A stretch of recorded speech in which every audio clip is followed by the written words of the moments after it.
So we've tried over and over to find it, but there is no empathy lodged in that cockle-doodle-doo built chin. Let's talk about it. Give me your wigs. You don't know what to do with it. Give me your wig. Give me your wig. Before I get into it, y'all already know what's coming. Make sure that you check out patreon.com/AdrianExpression. I'm recording this on Wednesday, but on Tuesday I put up a new episode of the Expression podcast over there, and it's entitled 2020 Can Choke. Okay, I know it's almost done, but it still can choke. I want to make sure that none of you are doing no Heimlich maneuvers on that shit. Make sure you let it choke, let it die, and let's move on to 2021. And we're gonna have to beat her ass as well if she thinks that she's gonna try us in the same way that 2020 did. So go over there, listen to it, answer a whole bunch of questions and comments from the patrons. Always so much fun. Let's get into the topic at hand. I'm sure that you noticed that this video is different from the ones I usually do, but since Mitch McConnell is in the news, and since we have always been dragging and roasting his ass, and since he decided to show out recently, I say, you know what, I want to dedicate a full moment to just really dissecting what's going on with him. We have already, I know I talk about him a lot, but I really want to hone in on why this man is, or the fact that this man is so ridiculous. I don't know why he is. We need to study the fact, just this lack of empathy. I said it on Twitter. I think him, Trump, a lot of these other people, they need to be studied in a lab or something for their extreme lack of human empathy. Study their genetics or something so that we can make sure this combination of DNA never happens ever again. But before we roast Mitch McConnell, we have to get on those of you who elected him. You girls in Kentucky, I don't know what's going on, okay? Look at this exit poll from CNN. They said that 51% of Kentuckians making less than $50K a year voted for Mitch McConnell. So y'all put his ass there, and he's literally block away your stimulus checks. He's blocking your shits, and you're making less than $50K. And it's like I said, I've said this so many times before, I think that the corporate weird brainwashing and propaganda of America is very effective, to where you have people who are making less than 50K, less than 30K, voting against their own interests. Crazy as hell to me. And it doesn't make any sense for Kentucky to have such representation, and their rankings are so horrible. Look at this. The United Health Foundation ranked Kentucky 43 out of 50 states in these categories: behaviors, community and environment, public and health policies, clinical care, and health outcome. Okay, Kentucky is top 5 in poverty with 18%, apparently. This is the research that I did. 18% of people living at or below the poverty line. Kentucky is the 6th least educated state in the United States of goddamn America. So, you know, you ask these questions, why do these people put this man in there? Why do they vote against their interests? And you look at what's going on with education, you look what's going on with health and poverty, and it's like, damn, y'all don't, you're getting nothing out of the deal. You're getting nothing out of the deal. What's going on, mama? What's going on, boo? You're getting nothing out of the deal. And Mitch McConnell is literally laughing and blocking bills and blocking checks and shit while his own state is suffering. You hate to see it. Now let's get into a little bit of history. If you are thinking that Mitch McConnell has this kind of aura, this mentality, I don't know, this energy about him that just signals that his family used to own slaves, and you are completely correct.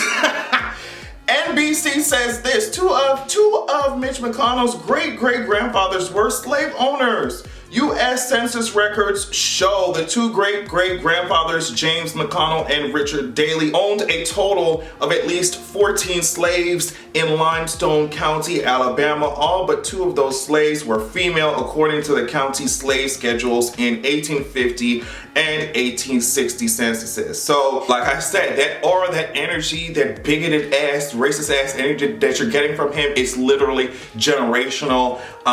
And I'm sure that has to do with I'm sure that lends itself to the fact that he is worth $22.5 million goddamn dollars while he's blocking 2K motherfucking checks. Given the history with his family, listen to what he says about reparations. I don't think reparations for something that happened 150 years ago when none of us currently living are responsible is a good idea. We've tried to deal with our original sin of slavery by fighting a civil war, by passing a landmark civil rights legislation, and we've elected an African American president. It's so hilarious to me because you're saying that, oh, we fought a civil war, even though you're empowering the same weirdo ass, racist ass, Nazi ass motherfuckers that were warring against the United States. Like you're literally empowering those same type of people right now. You're talking about we passed civil rights legislation when you're literally actively against human rights right now, and you're talking about we elected an African American president, as if that erases the current and past racism in this goddamn country. It's common news. You come from a family of slave owners, and the way that you act and the way that the things that you say and the mentality that you have, it shines through. It really makes sense that you come from that kind of history. No doubt had a hand in you being as established in the social order, established financially as you are today. And now let's talk about your record before we get into what exactly you did to block the 2K stimulus checks. His record of votes, his record of positions are anti-consumer, anti-labor, anti-environment. He wants to cut Social Security. He wants to cut Medicare. He wants to cut Medicaid. He voted no to the House-passed extension of the $600 a week assistance for millions of lower income workers during COVID. He is blocking aid to everything from your schools, hospitals, the postal service. He does not want to increase the $7.25 an hour federal minimum wage. He does not want programs that transition to renewable energy because obviously he licks corporate ass. He licks corporate nuts, and it's crazy that his chin is built like a whole testicle. If it comes down to saving the people, saving the planet, versus cashing checks from these corporations and literally being their doormat, guess which one Mitch McConnell's gonna pick? We don't have to guess for too motherfucking long. Mitch McConnell also gave in 2017, of course he worked with Trump, a massive $2 trillion tax cut for the ultra rich and corporations. Of course that shit is going on to this goddamn day. I love how they're sitting up there with that big ass military budget. I love how they're sitting up there with these huge tax cuts for the wealthy, talking about, oh well girl, we can't toss y'all fucking 2 stacks. That is ridiculous. Now, Mitch McConnell, if I look like somebody's Thanksgiving goddamn plate, I would be mad as well. You know what I mean? If I look like the reject species of birds, you know what I mean? The species of bird that the asteroid that wiped out the dinosaurs, they forgot to wipe that shit out as well. If I look like that, if I look like Betsy DeVos' goddamn cousin, I would be pressed as well too. If I look like something that should have been on National Geographic, I would be mad as well too. I'd be pressed and bothered as well too. You know what I mean? If I look like somebody's fucking cartoon, or look like somebody's 3D render animation, I would be pressed as well too, Mitch. But there's nothing that you can do about that long ass chin except maybe clean your soul and spirit out. Maybe the cleanse will be reflected in your face, although that may not even be promised. You're giving me all types of horsey teas. You're giving me all types of My Little Pony teas in the face. I don't know why your chin is long. Don't know why your face is long like a horse. You're giving me black beauty without the black or without the beauty, baby. I would be mad as well, all right? So let's just get down to what exactly happened on Tuesday, okay? So McConnell on the Senate floor blocked efforts by 2 Democrats which would have fast-tracked the stimulus checks through the Senate. So at first he blocked the Senate Minority Leader Chuck Schumer's call to immediately pass the House bill without a vote. That was blocked. I kind of expected that bullshit. I expected everything to be blocked, especially by the Senate Republicans, but I expected that shit to be blocked. Then after that, McConnell blocked Bernie Sanders' call to push the House bill to a Wednesday up or down vote. And I remember watching this happen, and Miss Mama's hair, you know, Bernie Sanders came up there and said, hey girl, we're trying to modify the $600. We're trying to modify it to be $2,000. I think that's what he's saying. And then Miss Mama's over here was just like, is there an objection to this modification? And McConnell, it seemed like before Miss Mama's even got the sentence out of her goddamn mouth, he was, objection. You know, that's how he talks. Objection. It's just like the hinges right here and his jaw is fucking loose. It's giving very much scrunched up mouth in the fucking face. Objection. Say it with me. That's exactly what he said. I was like, wow, sis couldn't even finish her sentence. You, wow, mama. And see, this is what I said before I get into anything else. This is exactly the problem that I have. You were sitting over here worth 22 million goddamn dollars. The same amount of money that you're giving these citizens, you're giving these people to survive off of, I want your checks to be diminished to that shit per month.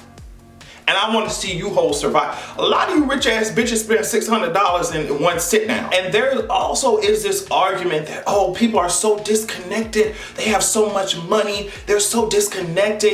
How could he possibly know the value of $600? How could he possibly know that we don't even, that is not going to be enough for the people? They're so rich. Oh, Nancy's so rich, hundreds of million dollars. She's just so disconnected. Mitch is so rich. He's just so disconnected. $22 million. That's how much he worked here. So of course he doesn't know the life of everyday people. Mama, they're doing this shit on purpose. I don't like that shit. I don't like when people are like, oh my God, it's we have to hold them accountable, but at the same time, I can't really blame them just because they're so rich and disconnected. No, bitch, your fucking purpose is to serve the people. And if the people are telling you, girl, that this shit is fucked up, or if you can see that this is going to negatively affect the people, then as an elected official, you need to sit your ass down and recalibrate. But it's the simple fact that he's doing this shit on purpose. Let's get that in our heads. He understands the value of $600. That's why he bitch don't want to give you 2 stacks. He understands what he's doing. These people understand what they're doing, and they're doing this shit on purpose, and they like to see motherfuckers suffer, especially if it means that they can continue to circle jerk with these goddamn corporations. They know exactly what they're doing. They ain't that out of touch. Okay, they don't like our non-elite, non-rich. They don't like the working class. They don't like none of their asses. Okay, and with politicians, you have to know, especially with these kinds of politicians, there is going to be always some ulterior motive, right? And it's crazy because we're paying their salaries and we're watching them play politics. We're watching them act like this is some reality TV shit. Like they're literally playing games with people's lives and livelihoods, trying to play politics, trying to get certain things rammed through in these bills while their businesses are failing. They cannot pay their fucking rent. They're being laid off, and these motherfuckers are out here playing political theater. You hate to see it. And the reason why I say that is because after Mitch went through all of that to block that shit, to block all these things from happening, he then said, okay, you know what? I'm going to reintroduce a bill for $2,000 a month since y'all want that. But I'm going to have in the bill that, if y'all want this $2,000, you're going to have to repeal Section 230. Now, we've heard Trump talk about wanting to repeal Section 230. We've heard him go at it, and I'm going to explain what I know about it. I still need to do some research on it to really fully understand, but I'm going to explain what I know about it in a moment. But we have to really analyze everything with nuance, because here you have a Trump tweet saying that, you know what, unless Republicans have a death wish, and also it's the right thing to do, they must approve $2,000 payments ASAP. $600 is not enough. So you have Trump over here saying that, but it seems like are they trying to push this bill with, repealing Section 230? Now, if you don't know what Section 230 is, I think I talked about this in a previous video. It is an internet law that kind of prevents internet companies from being liable for what's posted on their sites. It's much more complicated than that, but I just want to read these notes that I took about what both sides have to say about Section 230. So the right, the conservatives, Trump and his goddamn minions, says that Section 230 should be repealed because companies are using their content moderation rights to shut down voices online, like conservative voices. But the thing is that is well within the rights of private companies if that's something that they want to do. Section 230 does not require companies to be neutral in ideology. So from what I understand, destroying this and repealing this would hinder companies from catering to left-leaning audiences, because companies would not want to put themselves in that situation if they're going to get in trouble for certain things, or if they're required to stay neutral. It would hinder them from really catering to left-leaning audiences. But the thing is that it will also hinder people, or allow companies to be liable in the same way if they're trying to cater to right-leaning audiences. That's from what I understand. If I'm wrong about that, someone let me know, but that's kind of what I got from this shit. So it's kind of weird. But the left says that social media content isn't moderated enough, and that's why they want to repeal, or they want to change or repeal Section 230. So they're saying that social media content isn't moderated enough, and that enables hate speech and other bad acts. But from what I understand, there are other laws that protect users from hate speech and bad acts, and we're talking about trafficking and all that shit, and it doesn't have anything to do with Section 230. So that's my very shallow understanding of what's going on with 230. Also, I saw that if a company removed content, they cannot be sued for censorship under Section 230. So if that is repealed, I don't know how that would kind of change things. But you see what I'm saying is that they're literally playing games. Instead of just saying, hey girl, here's your fucking money, it's always something underneath. It's always some weird motive. It's always some thing to solidify the power that I'm sure they see is emptying out of their hands, especially with the way, like I said, that he blocked this shit. And what does that mean for the Senate race, especially when you're talking about Georgia? And I think if Georgia flips, he might be minority leader instead of majority leader, from my understanding. So I'm just tired of seeing his ugly ass face. I'm tired of hearing his ugly ass voice. You know what I mean? Sounding like a whole bunch of mucus and bigotry. Hate it so much. But on that note, hopefully you enjoyed this video. Hopefully you learned something. I definitely did doing the research for this. Make sure that you check out patreon.com/AdrianExpression. We always have fun over there. I love you all so much. Follow me on everything so you can see me run my mouth some more at Adrian Expression, and make sure that you have a good goddamn evening. You say I'm not hot, and I know you a liar.